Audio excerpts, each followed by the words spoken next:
Et bonjour à toi, ici Waga. Si tu regardes cette vidéo, c'est que tu te retrouves dans la playlist Flamme Jumelle Foire aux questions. Alors, bienvenue à toi et sans plus attendre, trois nouvelles questions auxquelles je vais tenter de te répondre. On commence par la première. Alors, combien de temps dure un parcours Flamme Jumelle? Alors j'imagine que là, tu t'interroges à savoir combien de temps ça dure, entre la séparation et la réunion. Alors en fait, tout va dépendre du travail, du cheminement et de l'évolution de chacun des 2, c'est-à-dire du runner et du chaser. À savoir que cela se fait de façon aussi bien consciente qu'inconsciente, le travail, notamment au travers de certains symptômes physiques que tu vas pouvoir avoir, au travers de tes rêves, au travers de sensations et d'intuitions. Alors, je vais essayer de préciser, un certain nombre d'éléments, principaux. Ils n'y seront pas tous, mais, les plus importants seront là, on va dire. Donc, on va passer déjà par, des phases de compréhension, de conscientisation, par un grand travail sur nos blessures. Donc, je parle bien des 2, hein, «personnages» entre guillemets, donc du runner, de la runneuse et du chaser. Principalement le travail, pardon, de blessures, abandonniques chez le chaser et de rejet chez le runner ou la runneuse. Mais pas que, hein, il y a bien un grand nombre de blessures comme la trahison, l'injustice, l'humiliation, également, qui seront, travaillées. Le travail de l'ego également des 2, être dans l'acceptation, dans l'accueil, dans le pardon, dans l'empathie également.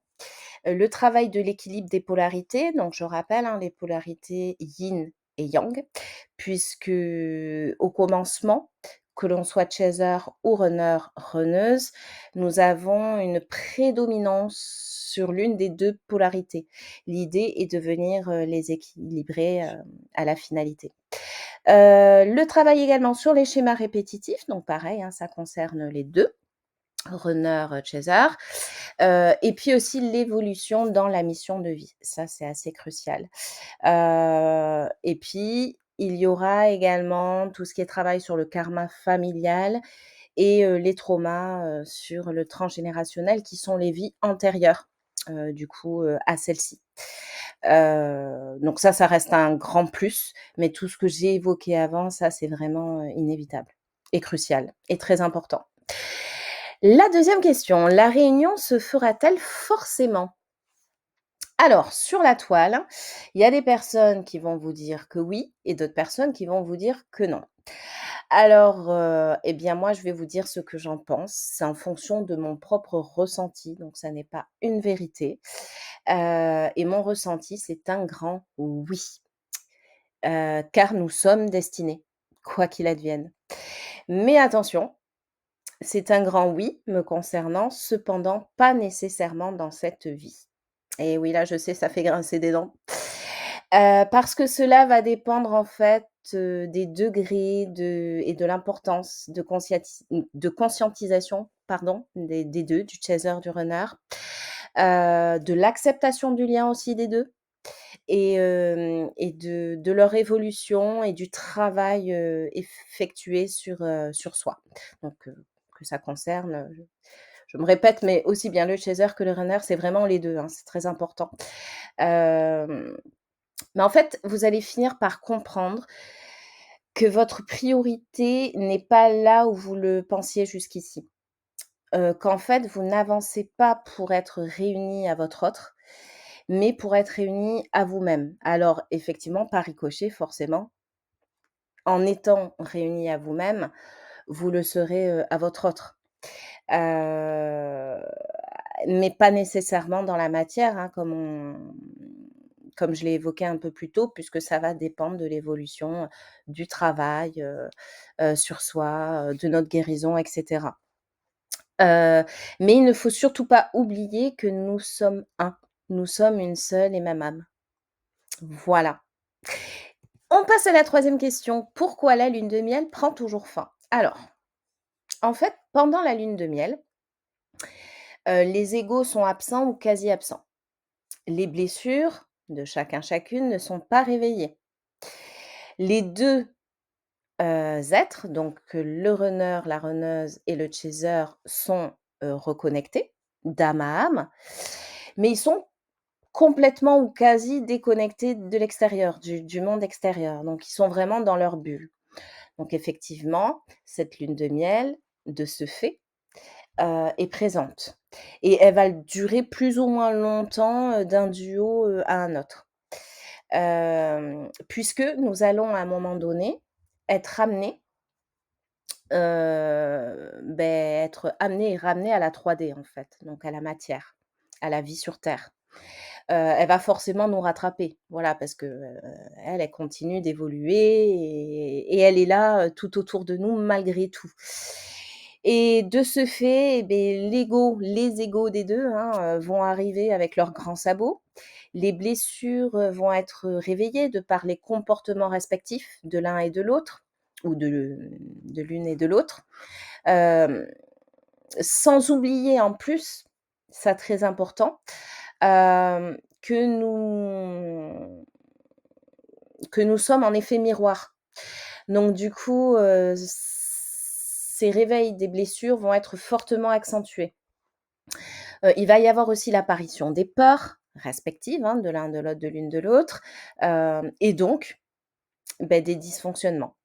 Donc chez le runner, la runneuse, ça sera entre autres, la fuite avec ses allers-retours et chez le chaser, ça sera le contrôle avec des exigences, des demandes, des attentes. Alors, oui, forcément, la lune de miel, va prendre fin. Mais je tiens quand même à préciser, même si effectivement, si on remonte dans le temps, il y a de nombreux mois ou quelques petites années, ça n'est pas ce que j'aurais avancé, mais c'est bien ce que j'avance à ce jour et j'en suis convaincue qu'au final, c'est une très bonne chose que cette lune de miel prenne fin et que cette séparation arrive. Parce que de cette séparation, en découlent beaucoup de choses très positives. C'est le début de la guérison. Avec l'amour de soi-même, le respect de soi-même, un équilibre intérieur et cetera et cetera et cetera, qui vont faire qu'on va arriver à une totale ou quasi, en tous les cas, hein, complétude qu'on n'aura jamais eue auparavant. C'est-à-dire se sentir bien, avec soi-même, se sentir bien en soi, sans aucun manque, sans aucun besoin, sans aucune attente, de l'extérieur, venant de tout ce qui est autre que nous, finalement. Ça sera aussi la fin des schémas répétitifs, la fin des relations toxiques aussi. On ne va plus du tout se tourner, vers, les mêmes «types» entre guillemets, hein, de personnes ou évoluer avec le même type, de personnes. On se dirigera désormais vers des personnes saines, des personnes qui seront amenées à nous tirer vers le haut. Voilà.